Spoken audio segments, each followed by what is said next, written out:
Across the nation by improving schools, revitalizing parks, and fostering neighborhood development. Visit www.missioncontinues.org to learn more. That's great awesome. Stuff. Really One of our friends in the audience today is with Mission Continues. It's a really, really cool organization, really cool thing we do.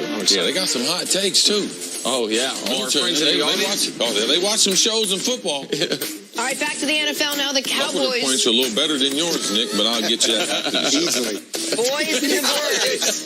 Cowboys are heading to Philadelphia to take on the defending Super Bowl champs. Dallas coming off a brutal loss to Tennessee Monday night. They're sitting at 3-5. Ezekiel Elliott was asked if this week was a do-or-die game for the Cowboys' playoff chances. 100%, yeah, it's a must-win.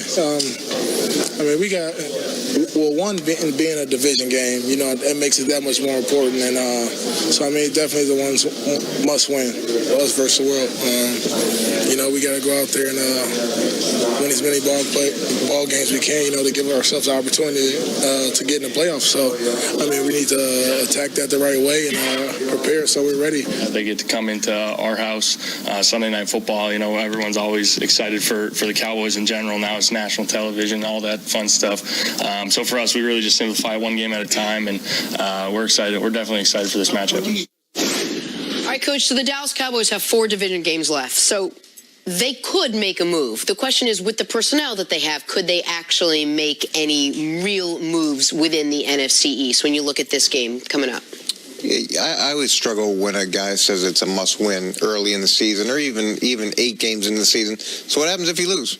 Do you give up on the rest of the season, or all those other games, they just don't matter? So one of the things... What's the wording, Coach, that you typically teach people to like use in these situations compared to must-win? Because you know the question's coming. It's absolutely coming, but if you just really focus on the moment ahead as opposed to what the playoff picture looks like, what happened in the past, the only thing that you can control is this moment. And when you start adding pressure to a situation, when you start adding expectations to a situation, instead of really just focusing on the task at hand, you're caught up in the wrong things. And to me, that's one of the things that's really difficult to teach a team to do. Mm-hmm. It's one of the things that New England's done successfully for a long time.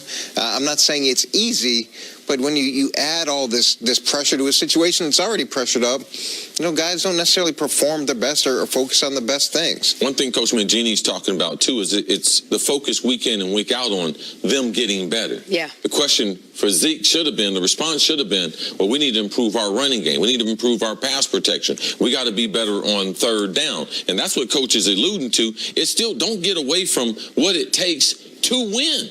Don't have your eye on the winning part. What it takes is good football. They need to be able to make some big plays in the passing game. They need to be a little more creative against this Eagles defense. Why is this Eagles defense struggle? Well, what can we do to make them continue struggling in the areas of lack of pass defense? They're 25th in the league. So things like that, they help you win games compared to ultimately putting all the pressure, because all the guys aren't ready to be like, well, man, what if we do lose? Well, how do I concentrate the rest of the way? Do I still keep getting massages? Do I still keep coming in early? Like, you can lose a lot of people, so you don't want to have that win or die mentality, because you can lose a lot of guys in that locker room. Is let's concentrate on trying to play better. It's a divisional game. How do we do these things on the road? And for me, I need to be able to make some deep plays, deep passing plays, so I can make that defense soften up, so I can get back to the things that I know are successful. That's running Zeke, and I would put Dak on more RPOs than any other time in his career. They do need to win this game, but if they don't do those things, winning is not going to be the end result for them. Okay, Nick, break it down. What do you think is the key to this matchup, Eagles and Cowboys? Oh, listen, if the Eagles don't win this game, they got the same record as Dallas. We're already firing Dallas's coach and thinking about getting rid of their quarterback. And the Eagles, the defending champs, if they don't beat the Cowboys, they both sitting there at 4-5. The Eagles. So I understand Dallas saying must win, and you don't want them saying that. I get why the Cowboys feel that way. For Philly, okay, you have.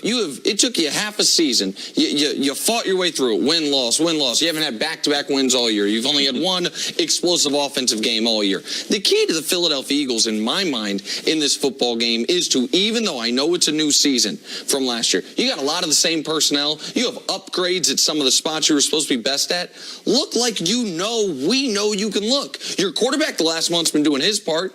Show Carson Wentz the last month after missed the first couple games, and then last month of football on the right. That's his almost MVP season on the left. 10 touchdowns, 1 pick, a 120 passer rating, 8.5 yards per pass, 73% completions. He's been excellent. So why haven't the Eagles been the team they were last year? Situationally, they haven't been as good. As a team, they haven't been as good on third down. As a team, they haven't been as good in the red zone. Their defense has not been the dominant force as far as getting to the opposing team's quarterback. The secondary that we thought was playing over its skis last year, we've been proven right to a degree this year. Up and down their personnel, up and down the players. But it's the same. But the one thing that none of the Eagles players can use an excuse is the team's not giving them all the support in the world. Howie Roseman, for the second straight year, goes out and says, I will give up one of these precious draft picks to add a player to our team that can help us right now. They went out and they spend right up to the cap. They're not carrying over money year over year. Like, the Eagles are doing everything they can to be the Seahawks. And by that, I mean,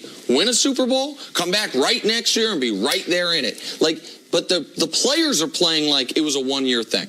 The players are playing like they're the 2010 Ravens, or there was the 2012 Ravens. The Ravens team with Flacco that won the Super Bowl most recently, where haven't been back to the playoffs since. Like, that's what the players are playing like. It's hard. I told you, after you win a Super Bowl, it's hard. It's no longer, you're not the underdog. You're not wearing the mask. It's not you. All the things that they use to propel themselves. Yeah, and now everybody gets up to play you. And week after week after week, you have to perform at a level that was not only as good as the previous year, but it was better than the previous year. Everybody studied you. Everybody has looked at your strengths, your weaknesses. So it's a different formula. Now, they're in a pretty good position. Yes. They are in a good position. This division is not out of hand. This division is not one that they can't win. They just pick up Golden Tate.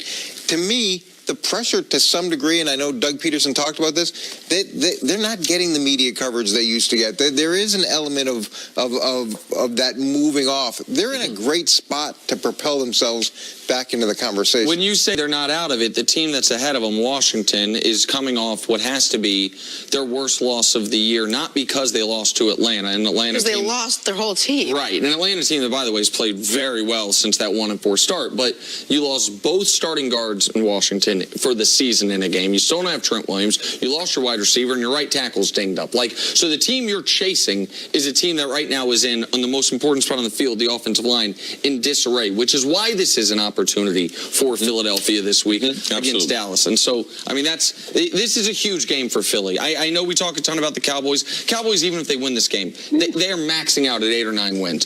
Philly still could be a contender, but they have to win this weekend. And Philly, I got to look ahead to the schedule, Coach. I know, don't take away my points, all right, Coach? Week 13, Washington at Philadelphia, in Week 17. Washington's got Philadelphia. So, man, that offensive line won't be repaired by then. No. So it's a great opportunity for the Eagles. Last word?